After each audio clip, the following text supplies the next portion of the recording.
Welcome to my kitchen, guys. Ito, magluluto pa tayo ng isang simple pananghalian. Ayan, guys.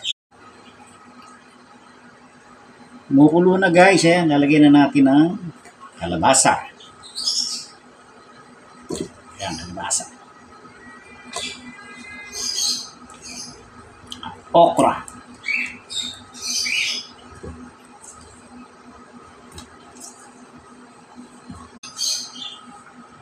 Ayan, guys, kumukulo na siya. Paluto na yan. Ayan.